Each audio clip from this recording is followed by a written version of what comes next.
Muy bien, en este video vamos a presentar 4 problemas más de aplicaciones de las unidades 2, 3 y 4. Y con estos problemas completamos 10 para que ustedes tengan para estudiar y ya posteriormente pondremos el examen, ¿no? Bueno, en este problema nos dice el bloque mostrado en la figura es de una aleación de magnesio que tiene estas constantes elásticas, ¿no? O sea, el módulo de Young, 45 por 10 a la 9 newtons por metro cuadrado, y el coeficiente de Poisson, 0.35. Se sabe que tau XX es igual a menos 180 por 10 a la 6 newtons por metro cuadrado. Y hay que determinar lo siguiente.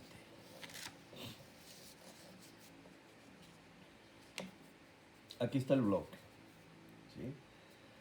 Aquí es este bloque en forma de paralelepípedo, ¿sí?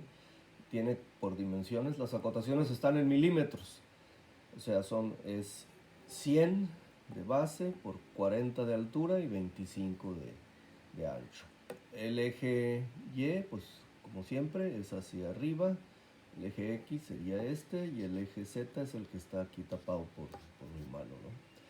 El tau XX se aplica aquí, a lo largo del eje X, ¿sí? Es negativo, quiere decir que es de compresión, ¿no? Entonces nos piden la magnitud de tau YY, para la cual el cambio de altura del bloque será 0. Es decir, si yo le aplico un tau XX aquí de compresión, pues se va a apachurrar, vamos, en el sentido de la X. O sea, los 100 milímetros de longitud inicial se van a hacer más chicos. Pero al hacerse más chicos, obviamente va a aumentar la longitud en el eje Y en el Z también, ¿no? Bueno, pero bueno, vamos a suponer que no queremos que aumente la longitud en Y, entonces me están pidiendo la magnitud de tau Y para la cual el cambio de altura del bloque, o sea, los 40 milímetros, se mantengan, ¿no? Bueno, y aparte nos van a pedir el cambio correspondiente en el área de la cara ABC. ABCD. ¿Cuál es la cara ABCD? Aquí está A, es la de arriba, ¿no? ABCD. El cambio en esa área. Y también, pues el cambio correspondiente al volumen del bloque. ¿Sí? El volumen del bloque inicial, ¿cuál es? 100 por 40 por 25. ¿Cómo va a quedar al final? Tau ZZ no nos lo dan, si no lo dan se supone que es 0. Muy bien. Pues entonces, ¿cómo le hacemos?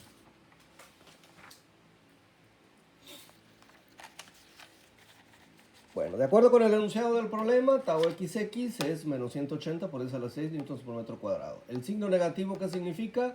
Que es compresión, como ya les había dicho. Tau YY, pues es una de las incógnitas. Tau ZZ no lo dan, entonces es 0.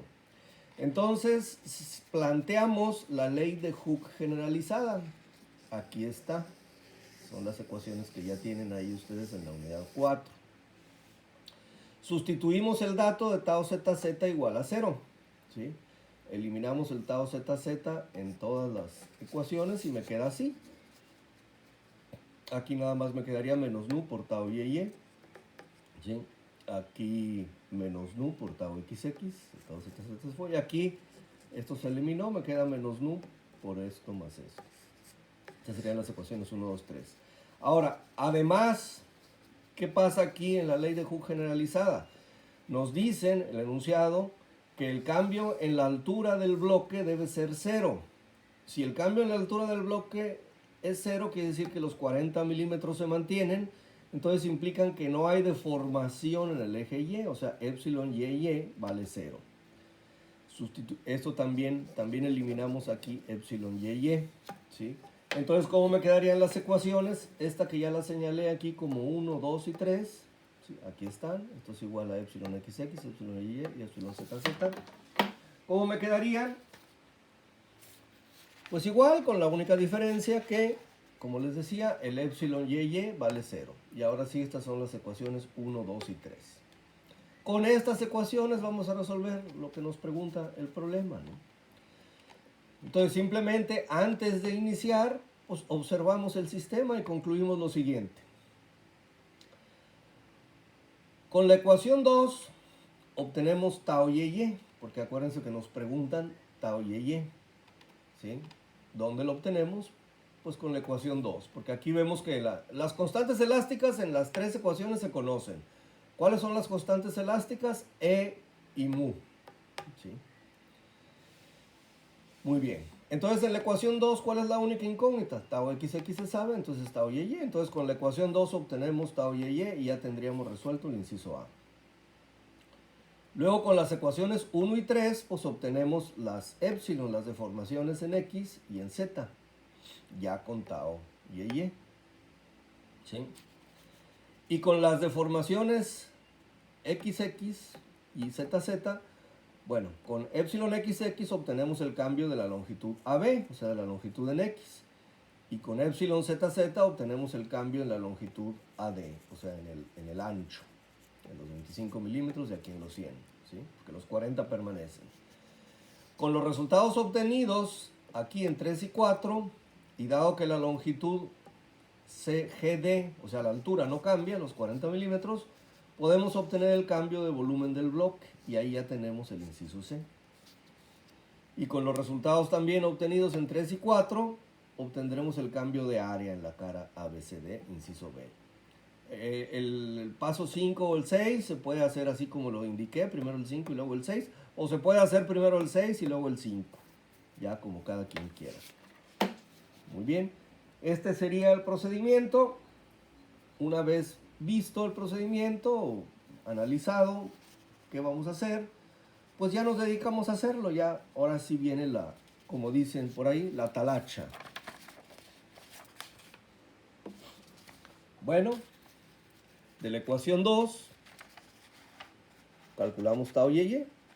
La ecuación 2 ahí la tienen en la hoja anterior, me quedó simplemente así. Despejamos tau y. ¿Cómo pasa esto al otro lado? Simplemente pasa con el signo cambiado, con el signo positivo. Entonces sería nu, que es 0.35 por tau xx. Tau xx, recuerden, hay que sustituirlo con su signo, porque es de compresión. Se hace la operación y me queda que tau y es menos 63 por 10 a la 6 newtons por metro cuadrado. También es de compresión. Lo está comprimiendo de arriba abajo para evitar que los 40 milímetros se aumenten, ¿no? Bueno, aquí está ya la respuesta al inciso A. Bueno, ahora ya con este tau y, con la ecuación 1, ¿cuál es la ecuación 1? Por aquí se las voy a poner para que la vean. Ya tenemos el tau y, ¿sí? Aquí lo calculamos. Entonces con la ecuación 1, que es la primera, obtenemos tau xx. Esta es la ecuación 1. Aquí sustituimos el tau y, que vale con su signo, menos 63. Aquí está el menos mu, menos nu. Acá el tau xx también con su signo, ¿sí? Y el E, o el módulo de Young, pues está dividiendo a todo, ¿sí? Hacemos las operaciones y me queda que la deformación en el eje X es menos 0.00351. Acuérdense, la deformación no tiene unidades. Arriba, ¿qué unidades tenemos? Newtons por metro cuadrado, y abajo, newtons por metro cuadrado, se eliminan. Bueno, hacemos lo mismo con la ecuación 3. ¿Sí? La ecuación 3, pues es, acá está. ¿Sí? Aquí está. Para calcular epsilon zz, ya tenemos tau xx y tau y. ¿Sí? Lo sustituimos ahí en 3. Aquí está. Lo que vale tau xx, menos 180 por 10 a la 6 y menos 63 por 10 a la 6 es el tau y. Recuerden sustituirlo con los signos. Este es el signo de la ecuación y este es el signo de los esfuerzos. ¿Sí? Obviamente, menos, menos, me quedaría aquí menos, por este menos me da más. Entonces la deformación en el eje Z es de 0.00189. Ahí debe haber aumentado la longitud. ¿Sí? Bueno, y ahora con las deformaciones epsilon xx y epsilon zz calculamos el cambio de longitud en el eje X y posteriormente en el eje Z. Acuérdense que la deformación longitudinal en X es el cambio de longitud, ¿sí? ¿Por qué de AB? Porque AB es la longitud en X. Sería la longitud final en X menos la longitud inicial en X. Pero como nos piden el cambio de longitud, entonces pues ya es esto, ¿no? Simplemente lo despejamos, la longitud inicial en X, que es AB, pasa al otro lado multiplicando, ¿sí? Entonces, simplemente sustituimos numéricamente, ya teníamos el epsilon XX, 0.00351, y la longitud inicial en X, AB, son 100 milímetros. Hacemos la multiplicación y me queda menos 0.351 milímetros. Porque es el signo negativo quiere decir que decreció esta cantidad de milímetros. O sea, la longitud final en X, en AB, sería los 100 menos esto. Pero no nos piden la longitud final, al menos en el momento, sino me piden simplemente el cambio de longitud, es este. El cambio de longitud AD en el eje Z, pues igual, ¿no? Igual. Epsilon ZZ, la deformación longitudinal en Z, es el cambio de longitud en AD entre la longitud inicial de AD. Esta pasa al otro lado, multiplicando, y aquí está. Epsilon ZZ ya lo habíamos obtenido en la hoja anterior, 0.00189, y la longitud inicial en Z es 25 milímetros. Hacemos la multiplicación y me queda esto. 0.04725 milímetros.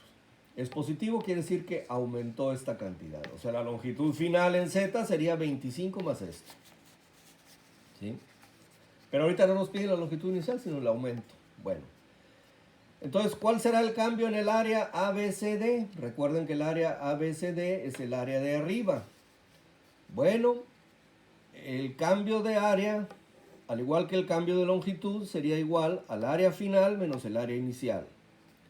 ¿A qué es igual el área final? Pues a la longitud AB final por la longitud AD final, ¿sí? Aquí voy a poner, recuerden ustedes,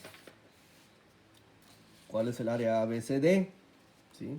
Aunque ustedes ya deben tener esto en su dibujo, el área ABCD es el área de arriba, ¿sí? O sea, el área que inicialmente sería 100 por 25. Y la área final pues sería en lo que haya quedado los 100 y en lo que hayan quedado los 25, ¿sí? Muy bien. Pues el área final serían las longitudes finales, ¿sí? Y el área inicial, las longitudes iniciales, 100 por 25, 2500, ¿sí? Las longitudes finales, pues sería, aquí está el cambio de longitud AD, ¿no? Creció, sería 25 más esto, aquí está. Y la longitud AB sería, este es el cambio de longitud, lo que decreció, como les decía, sería los 100 menos esto. 100 menos esto me daría esto. Bueno, hacemos las operaciones, ¿sí? Este es el área final y esta el área inicial. Se resta. Y quiere decir que el cambio de área es menos 4.0666 milímetros cuadrados. Quiere decir que decreció, ¿por qué? Porque el signo es negativo. Y aquí está ya el inciso B. Para el volumen, ¿cómo le hacemos? Igual, ¿sí? El cambio de volumen será igual el volumen final menos el volumen inicial. El volumen inicial, ¿cuánto es? Pues el volumen de ese paralelepípedo, de ese bloque, con las medidas iniciales, 100 por 25 por 40. Esto debe estar en milímetros cúbicos. Y el volumen final, pues sería con las dimensiones finales, las que sacamos. En lugar de 100, 99.649. En lugar de 25, 25.04725. Y acuérdense que en el eje Y los 40 no cambian, entonces los 40 seguirían siendo 40. Esto es en milímetros cúbicos. Se hacen las operaciones y el cambio de volumen es 162.6634 milímetros cúbicos. Como sale negativo, quiere decir que esto decreció el volumen.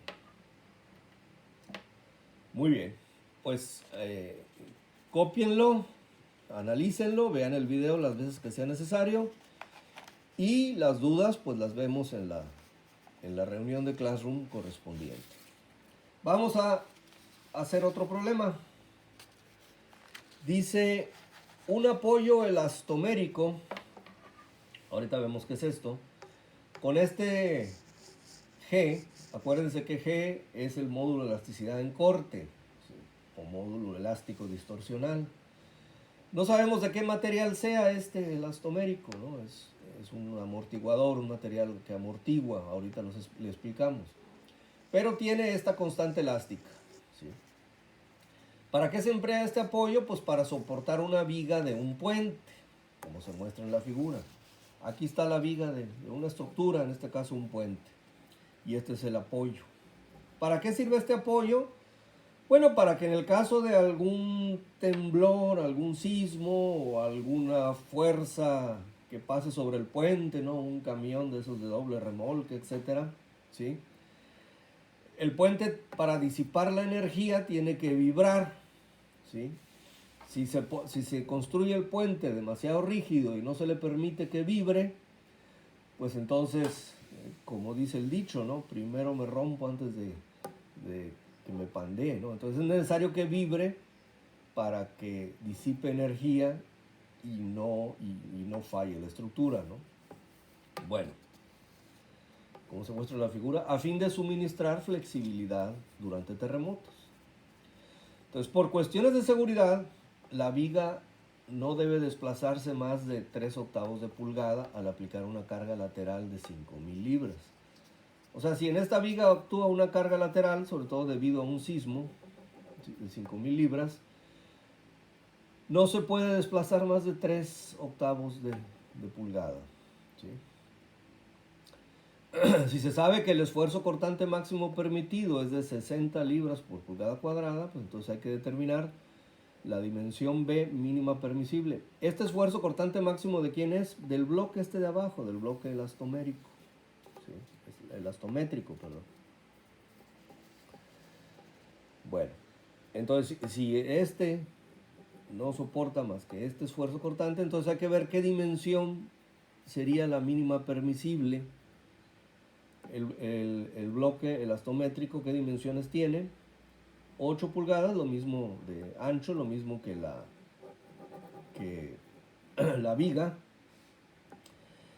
La longitud no la sabemos, es B, es la que vamos a determinar, ¿sí? Y la altura tampoco, hay que ver el grosor mínimo requerido. O sea, vamos a diseñar las dimensiones de este bloque. Esta sí la sabemos porque tiene que ser la misma que la viga. Muy bien. Bueno.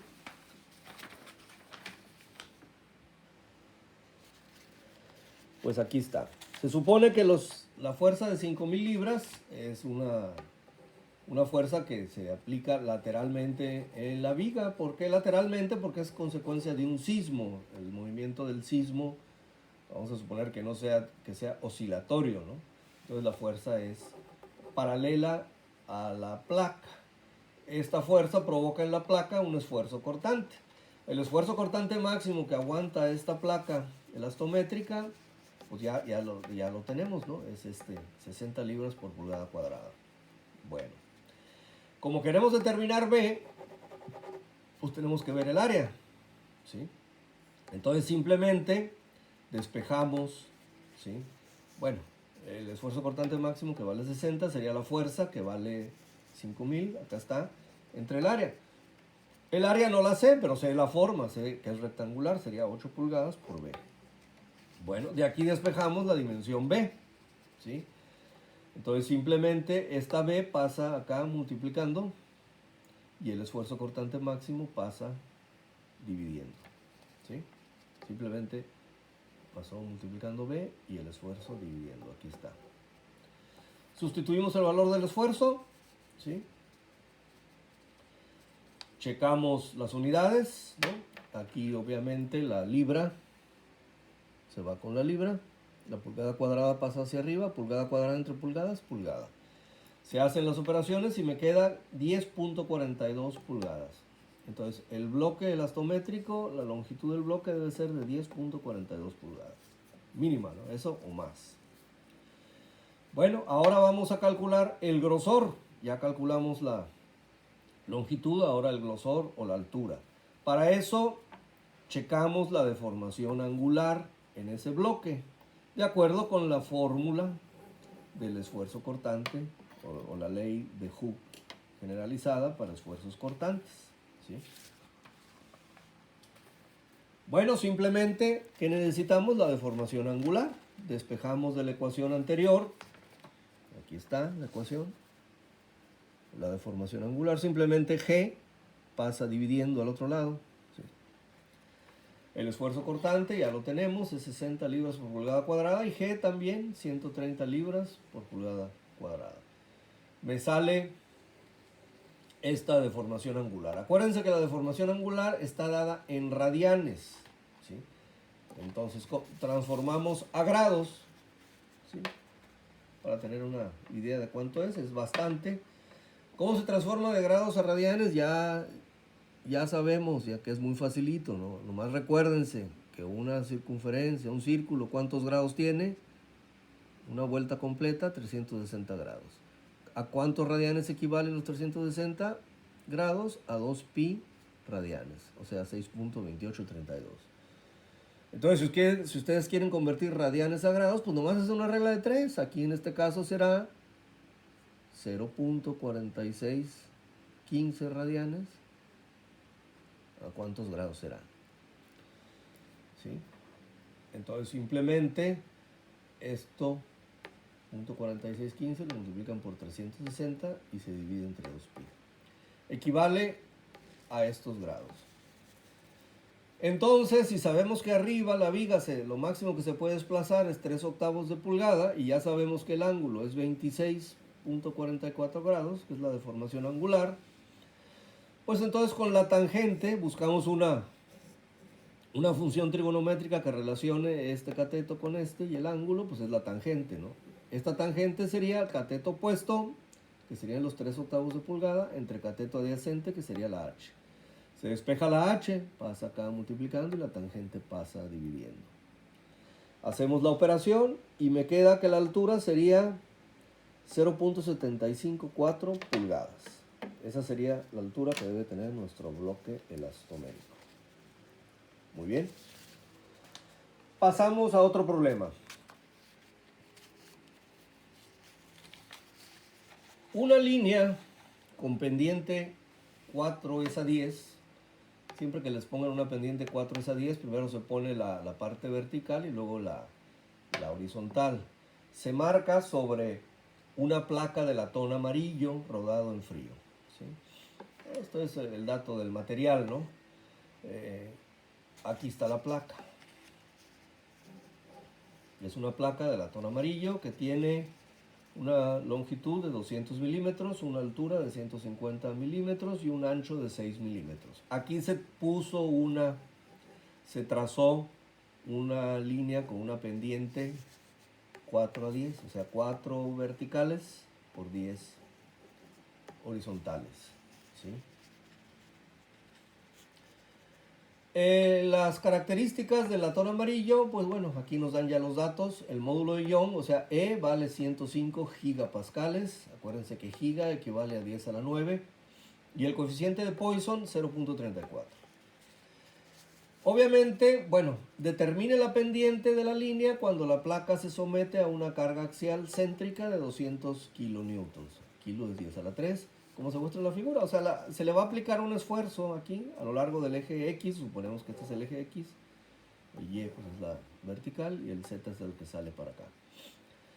Obviamente al aplicarle esta fuerza, pues los 200 milímetros se van a hacer un poco más grandes, se va a alargar en el sentido que se aplica esta fuerza porque es de tensión, y se va a achatar en los otros dos sentidos, ¿no?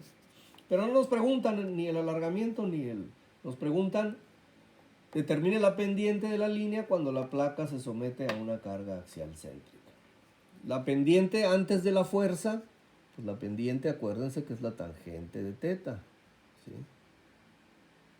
Siendo teta el ángulo de inclinación. Esta es la pendiente original. ¿Cuánto sería? Cateto opuesto, 4, entre cateto adyacente, 10. O sea, 0.4. Esta es la pendiente inicial. O sea, la pendiente antes de aplicar esta fuerza. Cuando apliquemos la fuerza, pues esta pendiente, como seguramente va a crecer el 10 y el 4 va a disminuir, pues la pendiente va a disminuir también. Pero bueno, eso es lo que vamos a calcular. ¿Cómo le hacemos? Bueno, pues primero calculamos el, el esfuerzo, ¿no? Lo que nos dan aquí en el problema no es el esfuerzo, es una carga, una fuerza axial de 200 kilonewtons. Para calcular la relación de esfuerzo-deformación, pues necesitamos calcular el esfuerzo, ¿no? Como les decía ya, considerando el eje X en la dirección de la fuerza, de los 200 kilonewtons, entonces el esfuerzo pues es fuerza entre área. Sería los 200 kilonewtons entre el área en X. ¿Cuál es el área en X? Pues el área en el que actúa esta fuerza, ¿no? Aquí está. Sería, ¿cuál área? Pues esta de aquí. ¿Cuánto vale esa área? El ancho, ¿cuánto es? 6 por 150. Bueno, entonces hacemos las operaciones. Le quitamos obviamente aquí, al hacer la operación, este kilo, pues kilonewtons, ustedes sustituyen 10 a la 3, o sea, sería 200.000 entre 150 por 6 y les da esto. 222.2 newtons por milímetro cuadrado. Ahora, si le quieren dejar el kilo, bueno, lo pueden dejar, nomás le saldría 0.2222. ¿Sí? Bueno. Ahora también, de acuerdo con la figura, no tanto, de acuerdo con el problema, ¿no? No nos dicen que se aplicó ninguna otra fuerza más que esa, entonces quiere decir que tau YY y tau ZZ valen 0. Entonces, con la ley de Hooke generalizada, que aquí las pongo, sustituimos tau YY y tau ZZ igual a 0, las eliminamos todas. Yo acostumbro siempre, para no hacerme bolas, les recomiendo que ustedes también lo hagan, poner toda la ley de Hooke generalizada y de acuerdo con los datos en esa ley de Hooke generalizada eliminen lo que vale 0, ¿sí? Y entonces ya les quedan las ecuaciones que van a usar en el problema. Entonces tau YY y tau ZZ queda 0. ¿Cómo me queda esto? Todo esto se hace 0, simplemente me quedaría tau XX sobre E. Ahí está, esta sería la ecuación 1. ¿Cómo me quedaría acá? Bueno, pues menos nu por tau XX sobre E y aquí igual, ¿sí? Bueno, con la primera ecuación calculo la deformación en X. Aquí está, tau XX sobre tau XX, la acabo de calcular. Y E me lo dan de dato. Lo sustituyo. Obviamente checo las unidades, ¿sí? Tau XX yo lo obtuve en newtons por milímetro cuadrado, ¿sí? Y el E, el módulo de Young, me lo dan en newtons por metro cuadrado. Entonces tengo que o bien convertir los milímetros cuadrados a metros cuadrados o los metros cuadrados a milímetros cuadrados. Recuerden ustedes que un metro cuadrado, ¿cuántos milímetros cuadrados tiene? 1.000.000, ¿no? O sea, un metro cuadrado es un área de 1000 por 1000 milímetros, o sea, me da 1.000.000. O sea, son 10, un metro cuadrado son 10 a la 6 milímetros cuadrados. Bueno, entonces aquí quiere decir que hay 1.000.000 de milímetros cuadrados por cada metro cuadrado. Ahora sí, perdón. Pues ya hacemos aquí, ya vemos que el milímetro cuadrado se elimina con el milímetro cuadrado, el metro cuadrado con este metro cuadrado y obviamente el newton con el newton, ¿no? Y me queda 0.002116. Recuerden que la deformación es una cantidad adimensional. Entonces con la segunda ecuación, de hecho la tercera pues no la necesito, ¿sí? La tercera sale sobrando, ¿por qué? Porque en la figura que pintamos, a la que le queremos calcular la pendiente, está en el plano XZ, ¿no? Entonces necesitamos saber el cambio del que sufrió la base, que es 10, y la altura, que es 4. Entonces no necesitamos esta ecuación 3, por eso usamos la segunda. Con la segunda ecuación, aquí está, calculamos epsilon y. El tau XX sobre E, ¿cuál es? Es esto.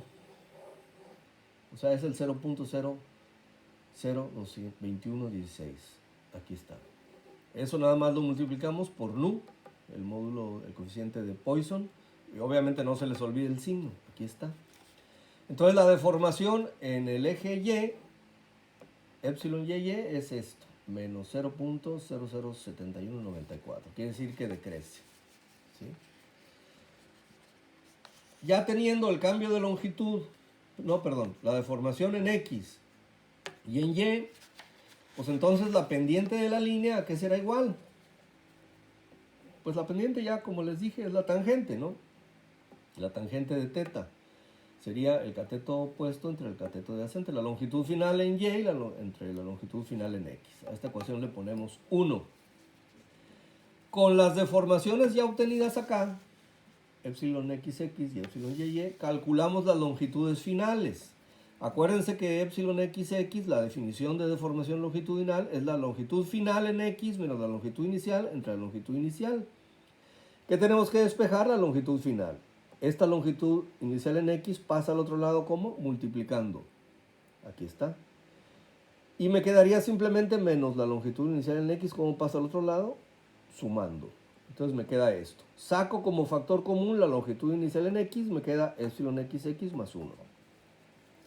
¿Cuál es la longitud inicial en X? 10.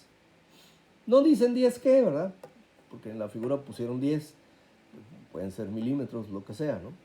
10, se supone que son milímetros porque las acotaciones son milímetros. Entonces serían 10 milímetros, epsilon XX, que ya lo obtuvimos acá arriba, más 1.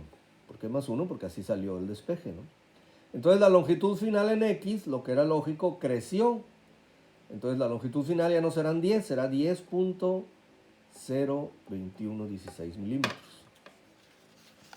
Hacemos lo mismo con la longitud en el eje Y. Aquí está la misma fórmula de la deformación longitudinal. Hacemos el despeje, la longitud inicial en Y pasa al otro lado, multiplicando a esto, y luego esta pasa al otro lado, sumando, y despejamos. Al igual que en el caso anterior, la longitud final en Y sería la longitud inicial en Y, que multiplica a epsilon YY más 1. ¿Cuál es la longitud inicial en Y? 4.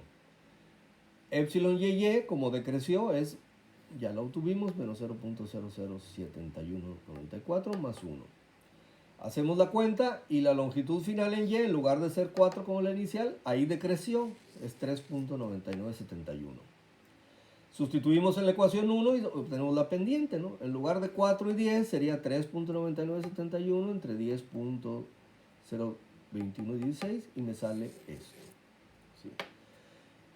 Acuérdense, pues esta pendiente es la relación de la altura entre la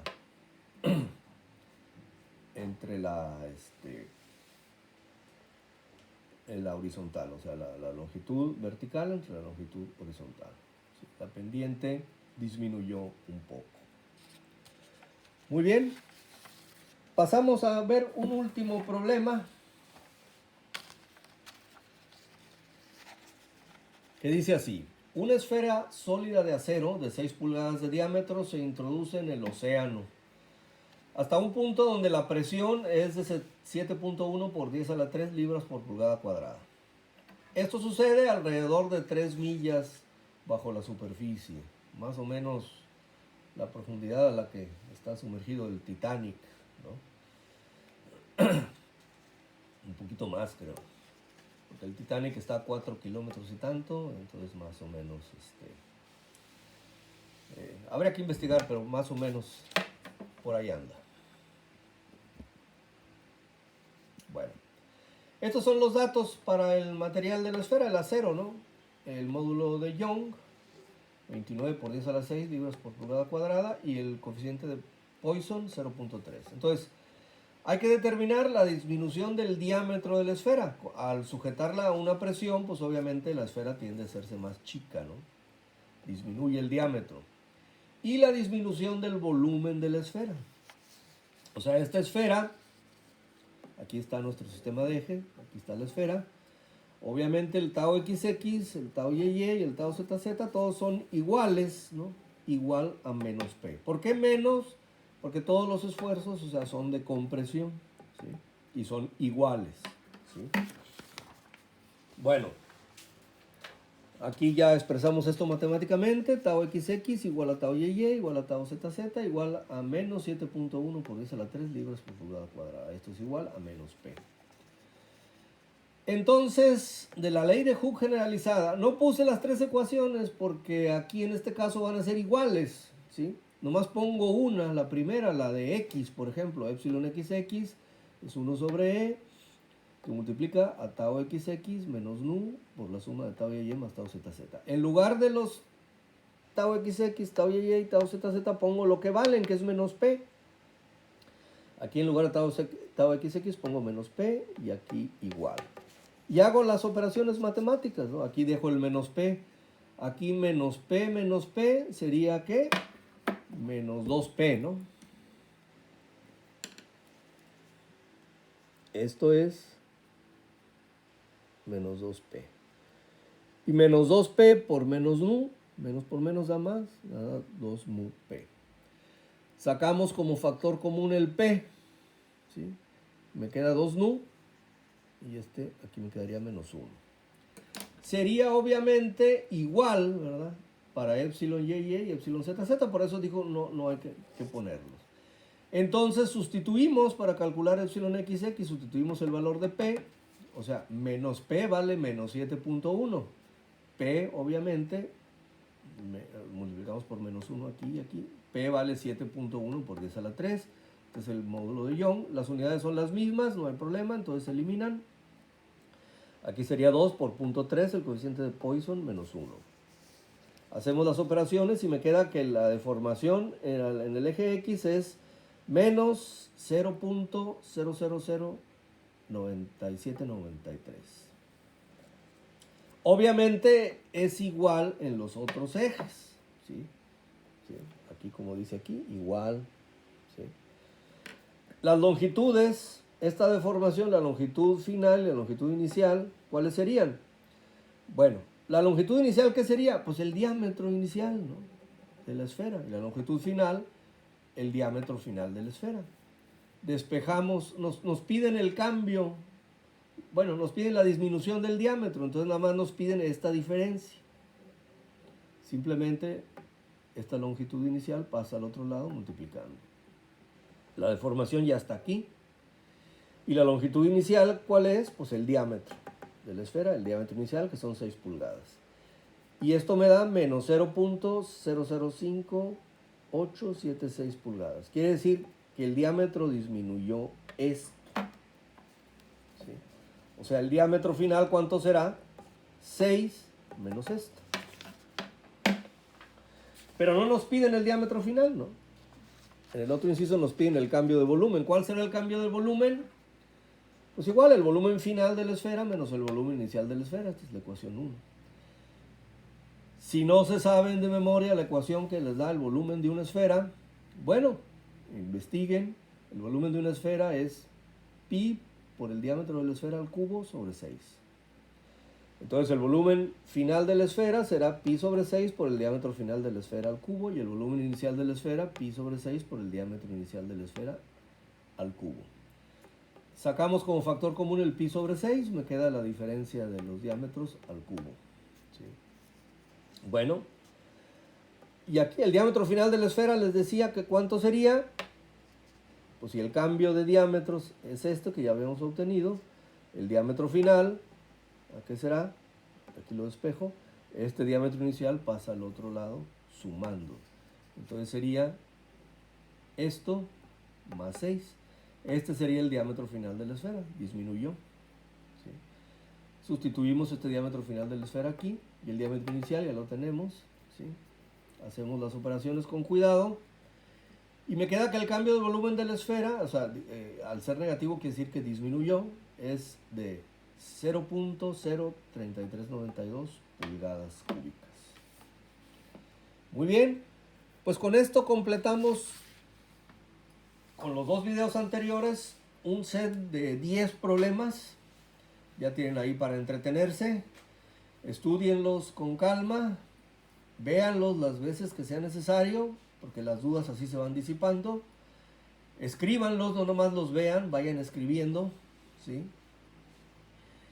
Y las dudas que tengan, bueno, a lo mejor en la primera vista no las resuelven, a la segunda vista ya, o a lo mejor es necesario que lo vean 3 o 4 veces, véanlo las veces que sea necesario. Y si aún así persisten las dudas, bueno, pues esas dudas las comentamos en nuestras próximas reuniones de Classroom. Muchas gracias.